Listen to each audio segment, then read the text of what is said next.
Ito sabi ni Mang Rene, attorney ako mag-request sa'yo, wag mo na panoorin yung video. May oras yan, syempre. Pag ano, papanoorin ko naman yan. Pero ito, no, red flag na yan. Sinabi ni Mang Rene, wag nyo daw panoorin. Panoorin nyo na i-download nyo pa. baka i-take down niya yan. O ano Mang Rene, iyan si Libayan yung sinusundan mo at parang gusto ka pa niyang ipahamak. Nasaan ang batas na natututunan mo sa kanya? At sa tingin mo, anong impluensyang naihahatid niya sa iyo? Mayroon ka bang batas na natutunan? Ikaw na rin ang nagsabi na learner of law pa rin si Libayan. Imagine nagkamali siya sa age of sexual consent. At imagine kung hindi pa doon sa listener niya, hindi niya marirealize na mayroon palang grave scandal. At dahil nga hindi niya masyado naiintindihan ang batas, ginamit niya ang Safe Spaces Act, ayun, dismiss ang kaso. At hindi mo ba napapansin Mang Rene na unti-unting napapahamak ang mga followers niya nang dahil sa kanya? Kaya wag mo nang hintayin na mangyari sa iyo ang nangyari kay Mark, kay Apoluna at kay I Am Shanwayne. Pero sa bagay, kung bilib na bilib ka naman kay Libayan, may makakapigil pa ba sa iyo sa ginagawa mo? Tulad ng sinabi ni Libayan, ginusto nila yan. Okay? Baka i-take down niya yan. Medyo alanganin ako dito kay Mang Rene. Hindi ko pa namimit yan eh. Mang Rene, derechahan na niya sinasabi, alanganin siya sa iyo dahil hindi ka pa kasi namimit ni Libayan. Magbigay-pugay ka na kasi para mabuo na tiwala niya sa iyo. O baka naman dahil kasi sinabi mo na learner of law pa rin siya, kaya nagkamali siya sa age of sexual consent. Sino ba naman ang hindi maiinis na sabihin mong isang abogado, learner of law? Pero mas okay pa nga yung sinabi mo na sabihin mong learner of law pa rin siya. Si Sento nga sinabi niya nakukupalan siya sa mga content ni Libayan. Abay, sino ba naman ang hindi makukupalan sa content niya? Tingnan mo nga yung content niya ngayon. Walang batas na tinuturo, kundi tawa lang ng tawa. At hindi niyo pa ba napapansin na gustong-gusto niya yung ginagawa niyo, pero hindi niya kayang gawing diretso dyan sa channel niya, yung mga salitang yan, and yet sa inyo niya gustong ipagawa. Para walang gulangan, parang sa shotbote mo. Tama. Para ano, walang gulangan. Tama yung bilang ng lahat. Ganun yung gagawin natin. Sigurado ba kayong walang gulangan? Tandaan nyo, mas malaki ang kita ni Libayan kesa sa inyo. Pag kayo nag-content ng mga libelous content, sasawsawan niya lang yan. Dahil mas marami siyang listeners kesa sa inyo, mas malaki ang kita niya. At kung makasuhan kayo, kaya niyang lumusot. Una, dahil sinawsawan niya lang ang content ninyo. Pangalawa, abogado siya. Hindi niya na kailangang magbayad ng abogado kung makakasuhan kayong lahat. Pero kayo, konti na nga ang kita nyo, kailangan nyo pang magbayad ng abogado. Okay? Tapos, yun, sama-sama tayong lahat. Okay. Ayan, sama-sama kayong lahat. Pinapalakas niya ang loob ninyo para naman ipagpatuloy nyo yung ganyang klaseng content. Nakita nyo ang saya-saya niya? Siya ang abogado, dapat iniiwas niya kayo na makasuhan, pero hindi, binubuyo pa niya kayo at imbis na turuan kayo ng patungkol sa batas kung ano-ano ang itinuturo niya sa inyo. Okay? Parang gawin nyo, panoorin nyo yung video ni Mang Rene sa Kalam, tapos ano, mag-comment kayo doon pag napanood nyo na ng buo. Okay na download nyo, ha? Tingnan nyo, yan ba ang legal advice na sinasabi niya? Na nakalagay sa description ng Batas Natin channel at ng Attorney Libayan's channel? Sabi ni Guapo Villegas, bobo daw si Raffy Tulfo, kaya inggit lang kayo kay Raffy Tulfo. Ba't kami inggit sa kanya kung bobo siya? Tingnan nyo ang asal. Abogado yan ha? Parang hindi abogado, no? Ikaw naman, gwapo ka pa naman. Ay, sa bagay, gwapo ka. Pwede. Medyo alanganin pa ako kung gwapo ka o hindi. Ha?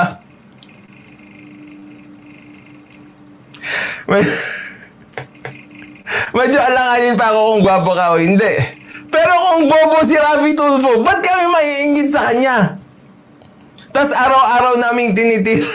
Kayo nga ang nagre-reklamo pag hindi namin siya kino-content eh. Ang haba ng sinabi niya, pero walang relasyon sa batas. Abogado na nagtuturo dapat ng batas, pero ganitong klase ng mga salita ang maririnig ninyo sa kanya. Ewan ko sa'yo, gwapo. Baka di nyo abutin ang maging senador. Ikaw ba gwapo? Anong naabot mo? Baka hindi mo pa nga naabot yung pagiging gwapo eh. Ito ba ang klase ng abogado na pinapakinggan ninyo? Tingnan nyo nga ang laman ng content niya. Wala nang ginawa kundi tumawa ng tumawa at nang lalait pa. Baka yung claim mo na yan, hindi mo pa naabot. So ito ang request ko sa'yo. Punta ka doon sa Batas Natin group. Patingin naman ng picture. At pinapupunta mo pa talaga doon sa Batas Natin group. At hinihingian mo pa ng picture. Gusto mo bang makita yung picture at mukha ng tao para turuan siya ng batas? O gusto nyo lang lait-laitin yung tao?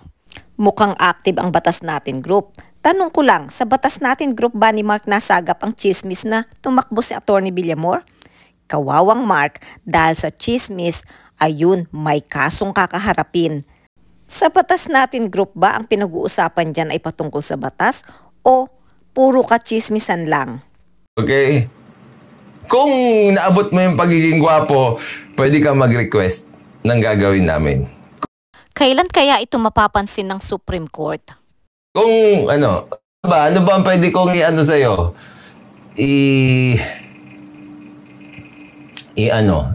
Parang i-bargain. Humingi ka ng pagiging bargain natin. Okay? Ipakita mo sa amin na nakamit mo na yung pagiging gwapo. Pwede ka mag-request. Ano na namang kalokohan niyang binibigay mong kondisyon? Wala namang relasyon sa batas. Tutuparin namin yan. Okay? Konting face reveal lang. Okay? Konting face reveal lang. Konting face reveal? Tapos ipapa-atake mo na libayan sa mga followers mo? Ganun ba yon? Batas Natin ang channel mo. Hindi iyan ang inaasahan namin sa isang abogado na ang channel ay para sa free legal advice at patungkol sa batas. Kasi gwapo ka eh. Di ba? At saka yun. Problema ko lang dyan. Hindi ako maiinggit sa bobo. Okay? Masasabi niyo bang bobo yung isang abogado na hindi alam ang age of sexual consent sa Pilipinas? Hindi rin alam na mayroon palang grave scandal? At hindi pa ba kayo mapapaisip ng isang abogado na palagi nadidismiss ang kaso, mahina ang intindi sa batas? Tapos kapag itinatama, galit pa at siya pa ang nanglalait. Alam nyo, salamat sa mga kabatas natin. No? Marami na ring mga celebrities ang nagre-reklamo dahil prevalent ang smart shaming dito sa Pilipinas. At talagang nag-discuss pa. Iyan ang ginagawa mo ngayon.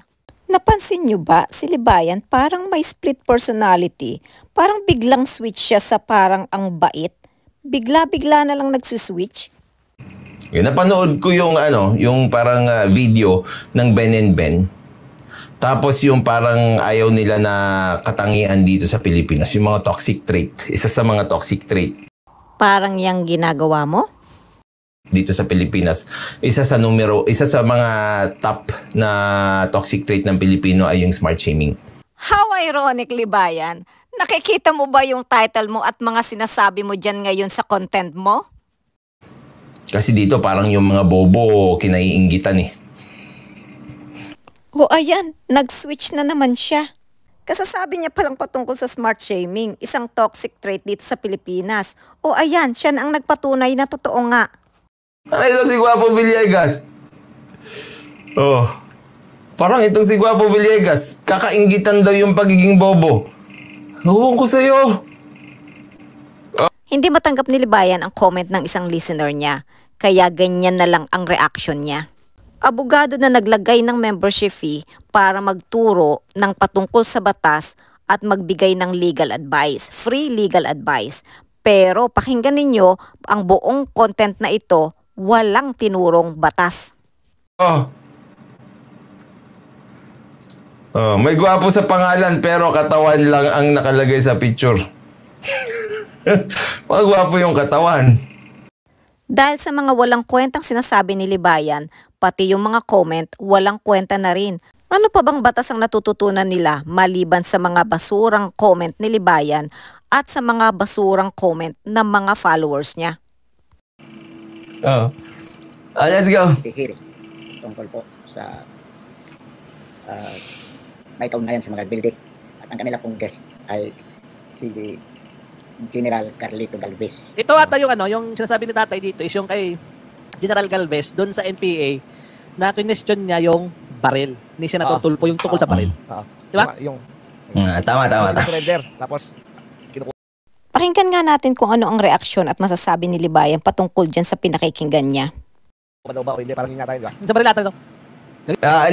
Hindi. Yung sinasabi doon, dapat, 1:1. Ibig sabihin, pag may sumurrender na isang NPA, dapat may baril din na isa-surrender. Otherwise, hindi daw considered na surrender yun kapag walang baril na tinurn over. Ang kine-question ni Raffy Tulfo, bakit mas madaming tao na nag-surrender kesa doon sa mga baril na na-recover o baril na sinurrender. Tama, yon. Dapat may armas. Hindi ba pamilya niyan? O tama naman pala, bakit katawa ng tawa dyan at patuloy kayong sabi ng bobo? At talagang aliw na aliw si Libayan sa salitang bobo, gago, bastos, yabang at arugante. Ang saya-saya niya at sulsul pa siya kay Paco na i-correct ni Paco yung title. Iyan ba ang dapat ituro ng abogado? Bastos, yabang at arugante. Oh my goodness, kulang yung title ko OMG, kulang daw ang title niya. Mukhang nakalimutan na talaga ni Libayan ang CPRA ng isang abogado. Tandaan ninyo, the Code of Professional Responsibility and Accountability is a Philippine law that sets ethical standards for lawyers, emphasizing integrity, independence, and accountability, and includes provisions for disciplinary action and sanctions for violations. Sa tingin ninyo, yung pagtotolerate niya kay Caio at kay Mang Rene at sa pagsusulsol niya kay Paco sa paglalagay ng ganyang title ay tama ba? At dapat ba ganyan ang tinuturo ng abogado? Ginaya ko naman kasi yung title nitong si Caio. O ayan, kapag kayo nakasuhan, sasabihin ni Libayan, ginusto nyo yan. Imbis na turuan nitong si Libayan ang mga followers niya ng patungkol sa batas at kung paano makaiwas na makasuhan, abay panay tawa at sulsul sa title na gusto niya sa content ng mga vloggers. Gago at bobo lang. Oh my goodness. Mababawasan ako ng subs nito. O ayan, subscriber na naman ang inisip niya. Hindi niya inisip na mali yung ginagawa niya. At bilang isang abogado, napakalaki ng responsibilidad niya dito sa social media. Kaya nga mayroon silang Code of Professional Responsibility and Accountability na sinusunod. Tingnan nyo. Saglit. Carlito Galvez. Panood po natin mga kabarangay, mga bayan, mga kapatid. Kung gaano po ka bastos, kayabang. Bastos! Dapat bastos, mayabang, arugante, gago, bobo. Kulang naman. Alam nyo, wala namang problema bumatikos. Pero ang marinig nyo ang isang abogado na ganito ang klase ng content, abay mag-isip-isip naman kayo. Kasalanan ni Caio ito. O yan na Caio, kasalanan mo daw yan, sabi ni Recul. Hindi yan kasalanan ni Libayan. Sino bang hindi nag-content dito? Si Paco. Paki-correct nga. Ilagay mo lahat doon sa title para, ang ba naman yan? Kailangan tuloy panoorin yung buong video. Sulsul din talaga tong si Libayan, Pati si Paco gusto niyang mag-content. Abay, ganyan ba ang itinuturo sa inyo ni Libayan? Ipinapahamak niya kayo isa-isa. Hi!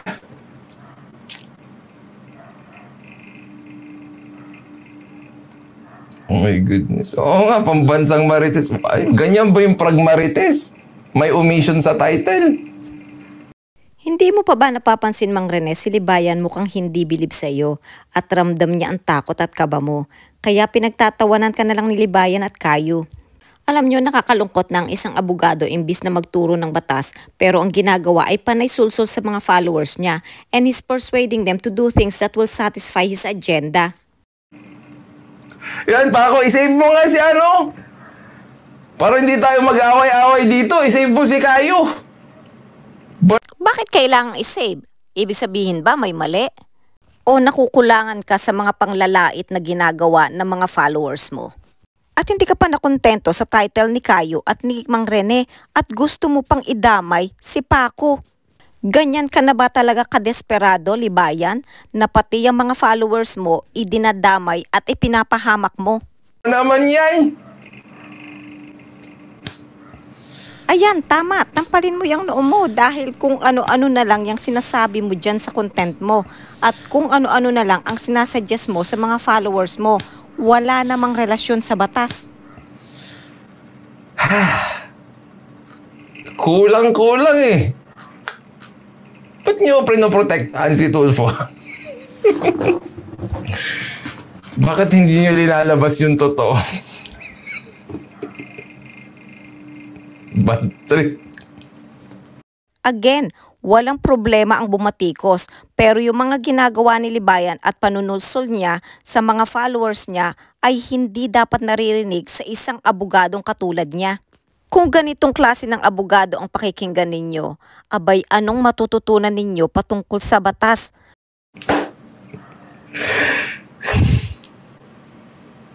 Bakit ganon? Ipaliwanag nyo nga ba't hindi nyo nilalabas yung buo? Sulsul talaga, hindi pa ba kayo magtataka kung bakit 3 na ang nakasuhan sa vloggers na mga followers niya? Ba't niya tinatago na merong arogante, bastos, mayabang?